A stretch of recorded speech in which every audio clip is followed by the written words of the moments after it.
Sempre fui tratada como a filha de menor valor. Enquanto minha irmã era exaltada, mimada e protegida, eu era ignorada, desprezada e obrigada a me virar sozinha. Com muito esforço, consegui vencer, me formei em psicologia, conquistei meu consultório, minha casa e meu carro. Mas bastou uma simples foto nas redes sociais para eles reaparecerem, dizendo que sentiam saudades. Ingenuamente, os convidei para um almoço, e ali, algo inimaginável aconteceu. Meu pai me agrediu com feijão fervente, minha irmã riu, e disseram que minha casa agora seria da princesa grávida. Foi nesse momento que eu fiz algo que jamais imaginaram. Olá, seja bem-vindo ao canal Histórias Surpreendentes, curta e se inscreva nesse canal, aproveite e ative as notificações. Comente aqui de qual cidade você está assistindo, vou adorar saber e deixar um coração no seu comentário. Desde muito nova, aprendi que não adiantava esperar nada dos meus pais. Enquanto minha irmã, Helena, era chamada de princesa, alegria da casa, nosso milagre, eu era apenas a outra. Se ela queria sorvete, ganhava. Se eu pedia, diziam que era caro. Se ela tirava nota mediana, era motivo de festa. Quando eu conseguia ser a primeira da sala, a resposta era: não fez mais que a obrigação. Esse desequilíbrio, essa preferência velada, cresceu comigo como uma sombra. Mas eu jurei que um dia, mesmo sozinha, faria a luz nascer na minha vida. Com 18 anos, saí de casa. Levei comigo apenas uma mala velha e a força de alguém que cansou de mendigar afeto. Trabalhei como atendente, secretária, babá.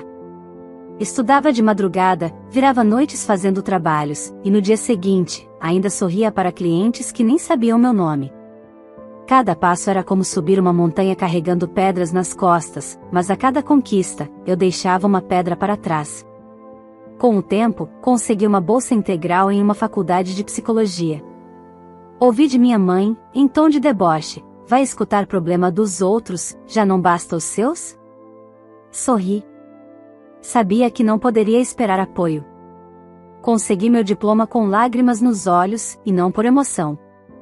Era cansaço, alívio e um gosto agridoce por não ver ninguém da minha família na plateia.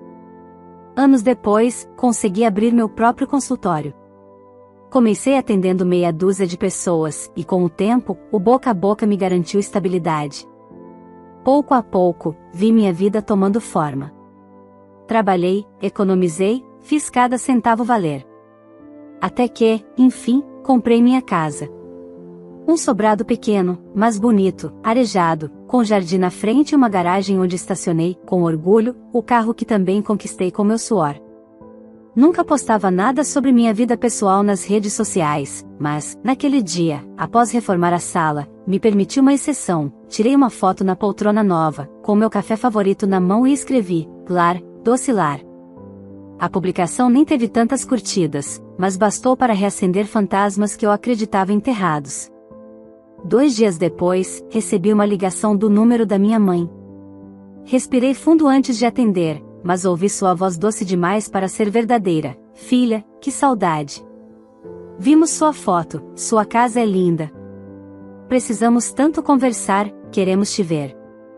Fiquei sem palavras. Era como se anos de silêncio e desprezo tivessem desaparecido, e tudo o que restasse fosse uma suposta saudade. Contra meu instinto, aceitei o convite velado. Marcamos um almoço na minha casa para o domingo seguinte. Limpei tudo com carinho, preparei uma mesa farta. Chegaram no horário, sorridentes. Meu pai trouxe flores, algo que nunca havia feito nem em aniversários. Helena estava com a barriga já aparente. Disse que esperava uma menina e fez piadas sobre como a bebê seria mais uma rainha da família. O clima azedou quando, no meio da refeição, meu pai disse casualmente: essa casa é muito grande só para você. A sua irmã está grávida e precisa de um lugar melhor para morar. Decidimos que ela e o namorado vão se mudar para cá amanhã. Achei que fosse brincadeira. Ri, mas o riso morreu quando ele repetiu, mais sério. É sério, não tem mais discussão. Essa será a nova casa da Helena. Considere isso uma decisão de família. Fiquei paralisada por alguns segundos. Tentei manter a calma, mas disse, firme: isso não vai acontecer. Essa casa é minha. Cada tijolo foi conquistado com trabalho. Vocês não têm direito algum sobre ela. Foi quando meu pai se levantou bruscamente, os olhos cheios de fúria. Gritou: "Nossa princesa vai morar aqui com o namorado, você querendo ou não." Em seguida, pegou a panela com feijão fervendo e jogou em mim. O líquido quente queimou meu braço, o cheiro do feijão invadiu o cômodo como um lembrete cruel do absurdo que estava acontecendo. Minha irmã riu e disse com sarcasmo: "Mana, é só uma casa. Eu estou grávida, preciso dela mais do que você. Não seja egoísta." Nesse instante, sem tremer, me levantei. Peguei o celular e, diante do olhar incrédulo deles, disquei 190. Foi ali que eles cometeram um erro que marcaria o resto da vida deles. Enquanto ouvia o som do atendimento da polícia pelo telefone, minhas mãos tremiam, mas minha voz saiu firme: "Boa tarde. Preciso de uma viatura urgente. Estou em minha casa, fui agredida com feijão fervente pelo meu pai. Eles estão aqui e estão tentando invadir minha propriedade dizendo que minha irmã grávida vai morar aqui sem minha permissão." O silêncio tomou conta da sala.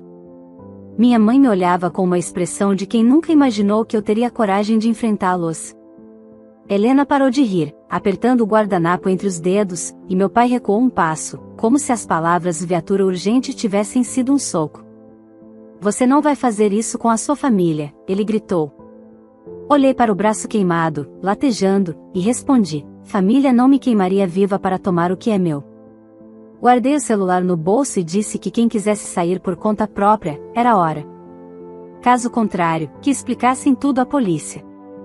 Minha mãe começou a dizer: "Filha, você está exagerando, foi só um acidente." O feijão escorregou, ele escorregou das mãos dele enquanto ele gritava que minha irmã e o namorado iam morar aqui? "É isso que você vai dizer à polícia?" retruquei, olhando diretamente nos olhos dela. Os minutos até a chegada da viatura pareceram horas. Eles continuavam sentados, mas já não falavam com a mesma arrogância. Quando o som da sirene ecoou do lado de fora, Helena se levantou num pulo e começou a chorar, encenando um teatro barato. "Eu tô grávida, pelo amor de Deus, minha irmã quer me prejudicar." 2 policiais entraram. Um deles me olhou com seriedade e perguntou o que tinha acontecido. Contei cada detalhe, com a voz calma, mas com o braço em carne viva ardendo. Mostrei as queimaduras, a panela ainda suja no chão, e o feijão espirrado na parede. Os 3 foram convidados, ou melhor, instruídos, a irem até a delegacia para prestar depoimento. Minha mãe saiu resmungando que aquilo era uma injustiça. Meu pai, por ordem dos policiais, ficou algemado. E Helena fingia estar passando mal, mas não a impediram de entrar na viatura. Fui ao hospital. A médica que me atendeu disse que, se eu tivesse levado a queimadura no rosto, poderia ter ficado com sequelas permanentes. Registrei tudo com fotos, laudos, e voltei direto para a delegacia, onde formalizei o boletim de ocorrência. Mesmo naquele turbilhão, não chorei. Não ali. Porque pela primeira vez na vida, eu estava fazendo o que precisava por mim. Me protegendo. Me posicionando. Nos dias seguintes, a ficha caiu de verdade. Recebi ligação de familiares distantes, alguns dizendo que eu exagerei, outros me parabenizando pela coragem.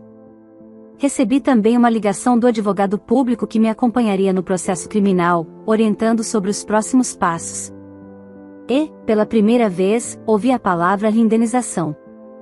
Mas a resposta que mais me surpreendeu não veio de um juiz, nem de um policial. Veio de minha irmã. Uma semana depois, ela apareceu no portão do meu consultório, com um buquê de flores artificiais e um semblante que mesclava falsa humildade com deboche. "Oi, mana, pensei em te pedir desculpas. Eu tava nervosa. Mas olha só, não precisa disso tudo. Você já tem tudo. O que custa me ajudar? Eu tô com um bebê chegando, você vai mesmo seguir com esse processo contra seus próprios pais? Vai mesmo destruir a nossa família?" Respirei fundo, me levantando da poltrona. Não disse nada de imediato.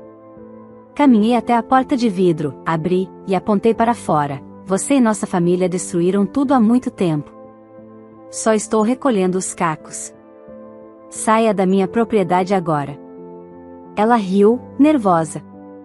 Você acha que vai se dar bem? A mamãe tá furiosa. Papai quer te processar também. Eles estão se sentindo humilhados, todo mundo tá comentando. Balancei a cabeça, mantendo a calma. Se sentir humilhado não é o mesmo que ser vítima. Vocês escolheram esse caminho.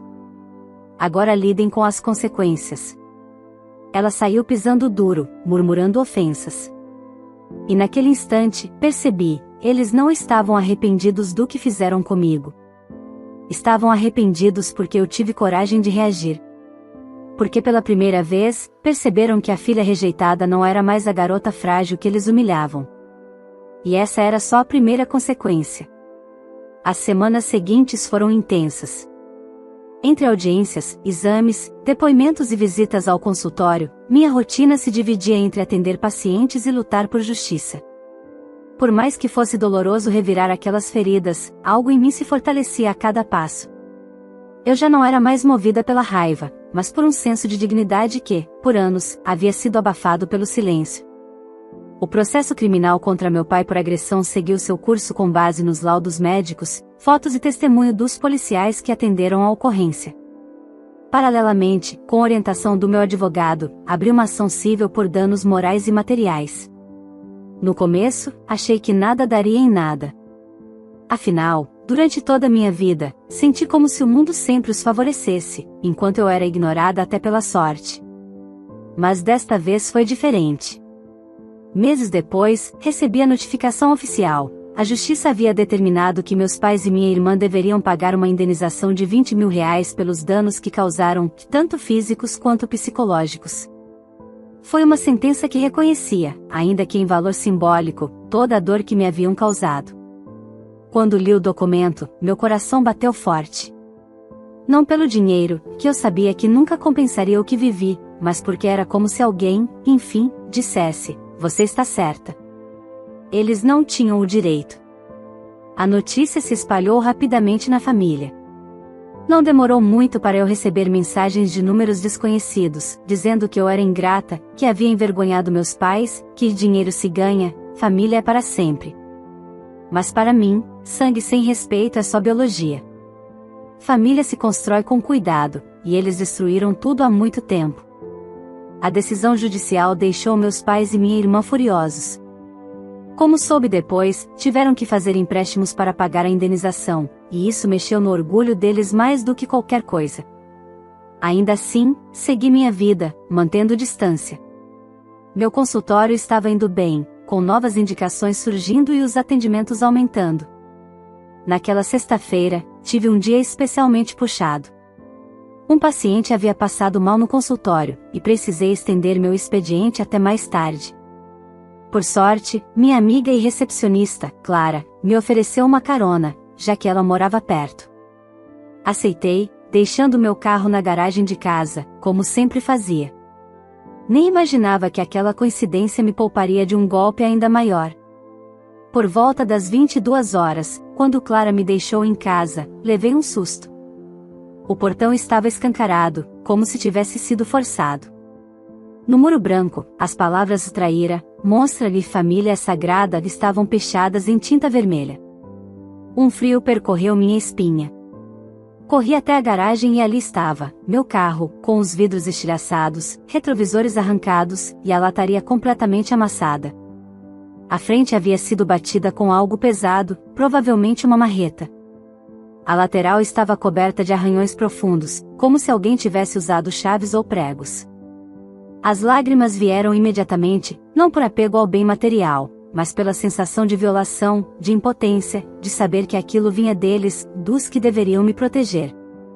Entrei em casa às pressas, liguei para a polícia e, em seguida, para Clara, que voltou imediatamente para me acompanhar. A viatura chegou rápido. Registrei tudo, mostrei as imagens da câmera de segurança da casa da frente, cujo dono era um senhor gentil que prontamente me entregou a gravação. Nela, dava para ver claramente, meus pais, Helena e o namorado dela estacionando em frente à minha casa com um carro alugado. Usavam bonés e tentavam esconder os rostos, mas os movimentos, vozes e roupas os denunciavam. O namorado da minha irmã foi o primeiro a aparecer nas imagens arrebentando o portão com um pé de cabra. Meu pai entrou logo atrás, segurando a marreta. Helena ficou na calçada, tirando fotos, e minha mãe pichou o muro com a tinta vermelha. Era um crime completo, premeditado, descarado. O policial que assistia ao vídeo comigo balançou a cabeça, indignado. Isso aqui não é só vandalismo. Tem agravantes. Eles vieram em grupo, danificaram patrimônio e ainda praticaram ameaça simbólica com essas pichações. Vamos dar andamento nisso imediatamente. Na delegacia, registrei um novo boletim de ocorrência. O advogado que já cuidava do meu caso entrou com uma nova ação, agora incluindo crime contra o patrimônio, tentativa de intimidação e reincidência de agressão psicológica. Dessa vez, eu estava preparada. Sabia com quem lidava, e não recuaria. O que eles destruíram materialmente poderia ser consertado. Mas a máscara deles estava finalmente caindo diante da lei. E o que me confortava era saber que, por mais que tentassem me atacar, já não tinham mais o controle sobre mim. O impacto dos atos covardes dos meus pais, da minha irmã e do namorado dela ainda ecoava em mim. Não era apenas o carro destruído, o portão arrebentado ou as palavras no muro. Era a reafirmação de algo que, no fundo, eu sempre soube: eles me odiavam por eu ter dado certo. Por ter vencido sem eles. Por ter provado que amor e apoio não são condições obrigatórias para se conquistar dignidade. Depois da nova denúncia, meu advogado reforçou o pedido de medida protetiva. A justiça concedeu, determinando que nenhum dos envolvidos se aproximasse de mim ou da minha casa. Me senti um pouco mais segura, mas ainda assim, andava sempre alerta. Instalei câmeras novas, alarme e troquei as fechaduras. Passei a pedir para Clara me acompanhar até o portão sempre que saía tarde do consultório. Por fora, mantinha a postura firme. Por dentro, um cansaço profundo me consumia. Era exaustivo viver em guerra constante com pessoas que carregavam meu sobrenome. Acordar todos os dias e lembrar que os agressores faziam parte da minha história, mesmo que eu já os tivesse tirado da minha vida. Foi numa tarde de quarta-feira que tudo mudou novamente. Eu havia saído do consultório e estava indo para casa a pé, a apenas 2 quadras de distância, quando ouvi passos acelerados atrás de mim.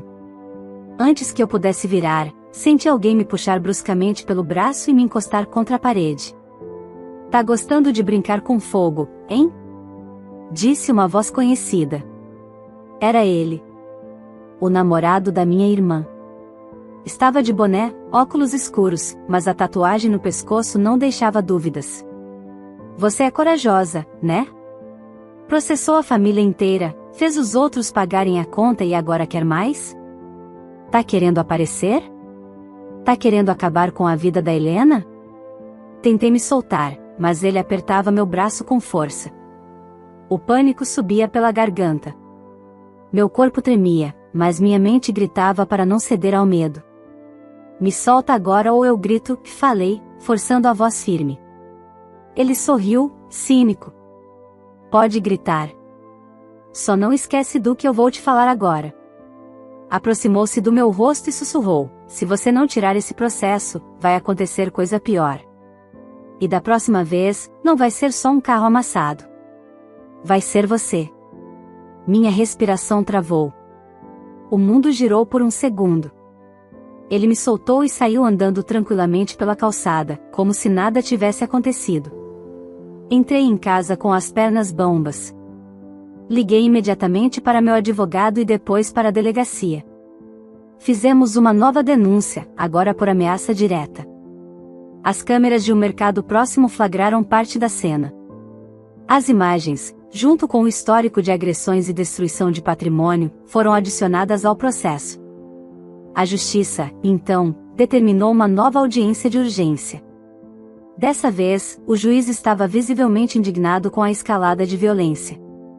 Determinou que o namorado da minha irmã fosse investigado formalmente por ameaça e tentativa de coação no curso do processo, além de ser proibido de se aproximar de mim a menos de 500 metros. Ainda assim, mesmo com a decisão judicial, meu sentimento era de vigilância constante. Comecei a evitar certos caminhos, mudei minha rotina, contratei uma empresa de segurança para o consultório. Não queria que nenhum dos meus pacientes, que confiavam em mim, se sentisse em risco por conta das ameaças que eu sofria. Mas, mesmo em meio à tensão, algo dentro de mim se tornava mais firme. Eu estava decidida a não recuar. Aquela história não terminaria com medo ou silêncio. Nos bastidores do processo, meu advogado me informou que a promotoria considerava juntar todos os casos da agressão, vandalismo, ameaça, em uma denúncia única, com possibilidade de prisão preventiva para os envolvidos. Meus pais e Helena continuavam tentando reverter a situação, enviando petições e até tentativas de acordos extrajudiciais, todas recusadas por mim. Não havia mais espaço para conversas de família. O que fizeram ultrapassava qualquer limite de decência. Na vizinhança, alguns se afastaram, como se minha coragem fosse uma ameaça ao comodismo deles. Outros, principalmente mulheres mais velhas, se aproximaram discretamente. Uma senhora me trouxe um bolo e disse: "Você está certa.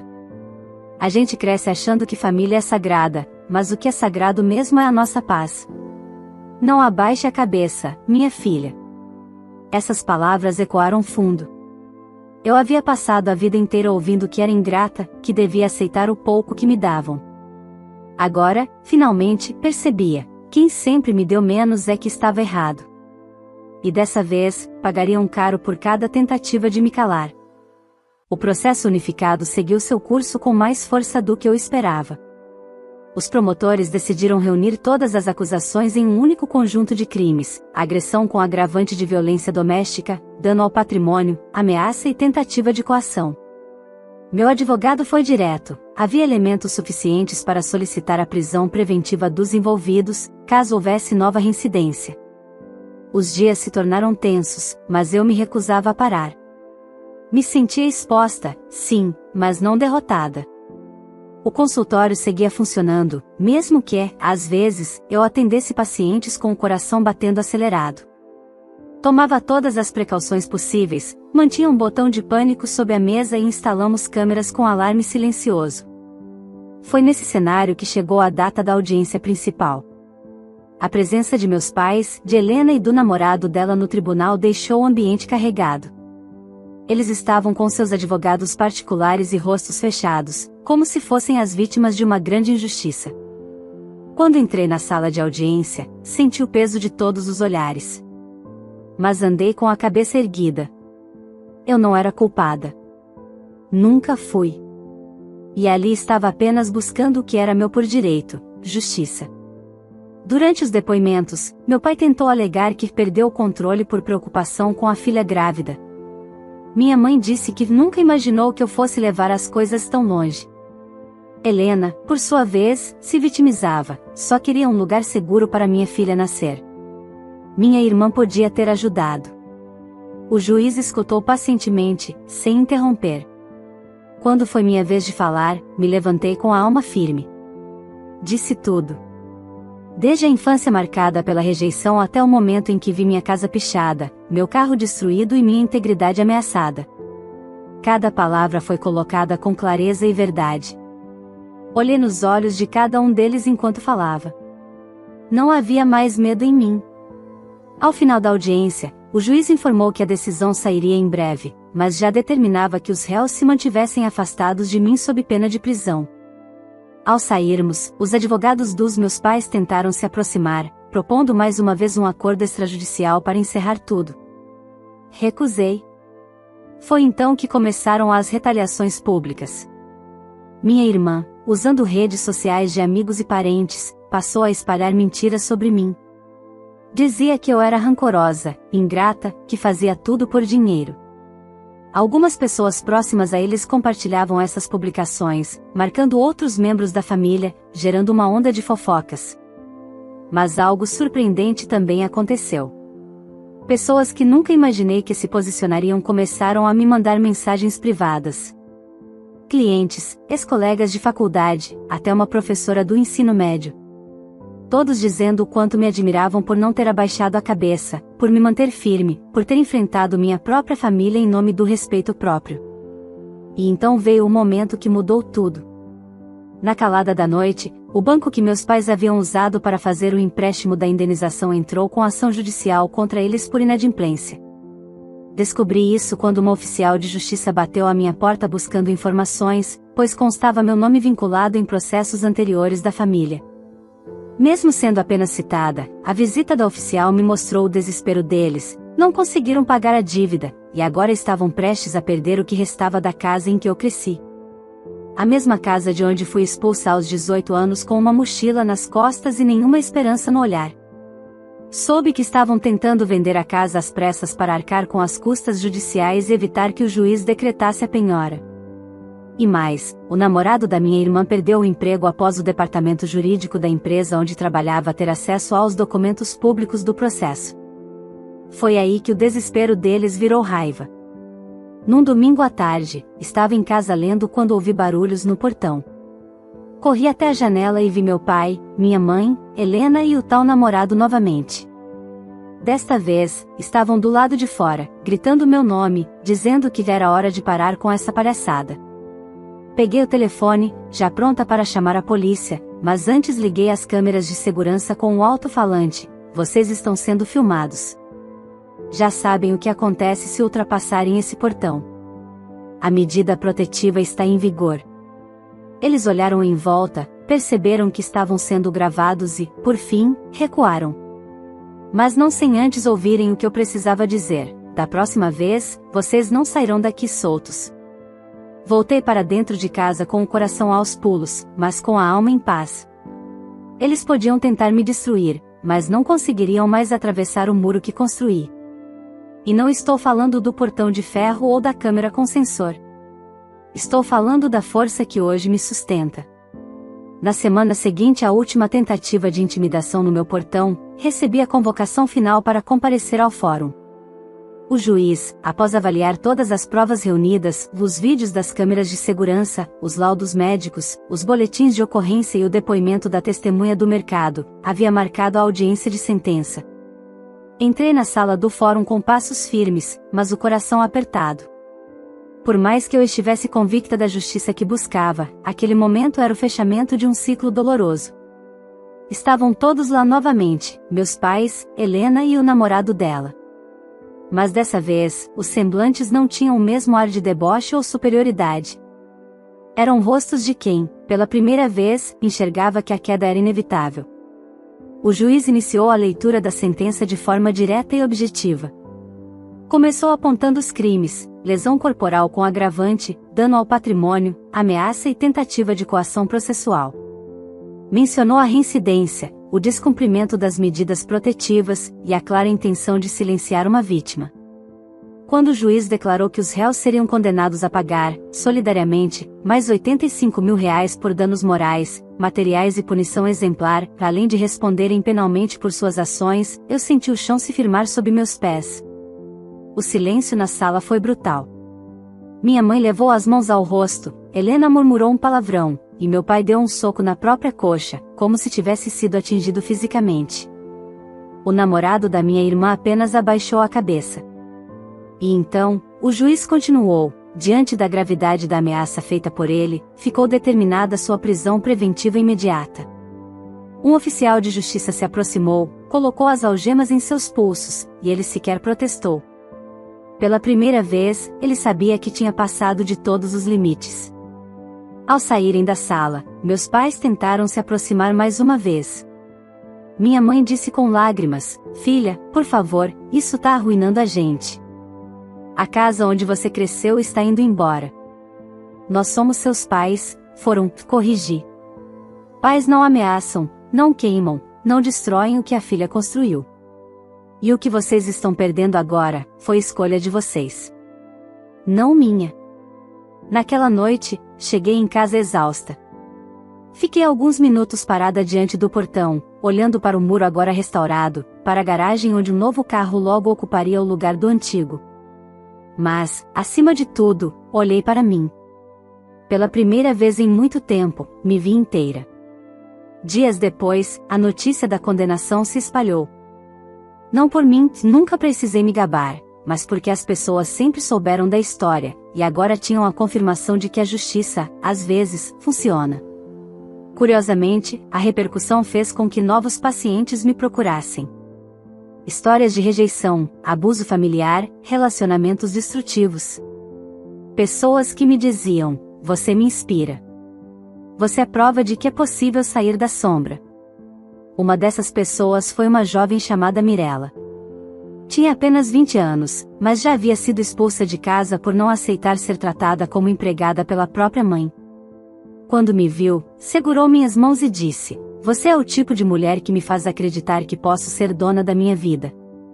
Naquele instante, entendi que meu sofrimento não tinha sido em vão. Que mesmo sem querer, eu me tornava uma luz para quem ainda caminhava no escuro. Helena, por sua vez, tentou recorrer da decisão, mas a justiça manteve a sentença. Seus amigos mais próximos se afastaram quando o namorado foi preso. A gravidez dela seguiu, mas agora sem o brilho do conto de fadas que ela achava que merecia. Quanto aos meus pais, venderam a antiga casa por um valor muito abaixo do mercado para tentar cobrir as dívidas, e passaram a morar de aluguel em um bairro afastado. Soube, por conhecidos, que vivem se lamentando, dizendo que fui cruel demais. Mas não me importo. Porque a crueldade deles me ensinou a ser firme. Hoje, minha casa é meu lar. Um espaço de paz, de conquistas reais, de cicatrizes que contam uma história de resistência. Meu consultório cresceu, formei uma equipe de apoio psicológico, e já penso em expandir para atender mulheres vítimas de violência familiar. Em noites tranquilas, gosto de me sentar no jardim, olhar para as estrelas e lembrar da garota de 18 anos que saiu de casa com uma mochila nas costas e o coração despedaçado. Ela nunca imaginou que, anos depois, estaria aqui, não só de pé, mas vitoriosa. E se um dia meus pais e minha irmã pensarem em me procurar novamente, que saibam, não há mais espaço na minha vida para quem tentou me destruir. Eles tiveram todas as chances. E escolheram me tratar como um obstáculo. Agora, precisam viver com o peso de suas escolhas. Porque no fim das contas, a maior vitória não foi a justiça reconhecida. Foi me reconhecer como alguém que, apesar de tudo, nunca deixou de lutar. Se essa história te emocionou e te fez refletir sobre coragem, justiça e superação, não esqueça de deixar o seu like nesse vídeo, isso nos ajuda muito a continuar trazendo histórias reais e inspiradoras como essa. Aproveita e se inscreve no canal, porque toda semana tem conteúdo novo que vai tocar o seu coração. E claro, compartilhe essa história com alguém que precisa ouvir que é possível dar a volta por cima, mesmo diante das maiores injustiças. Agora me conta aqui nos comentários, você teria feito o mesmo que essa filha fez? Teria coragem de enfrentar a própria família em nome do respeito e da dignidade? E aproveita para me dizer também de qual cidade você está assistindo esse vídeo, porque eu vou passar nos comentários deixando um coração especial para todo mundo que compartilhar sua opinião com a gente. Sua participação é muito importante. Estou ansioso para ler os comentários de vocês.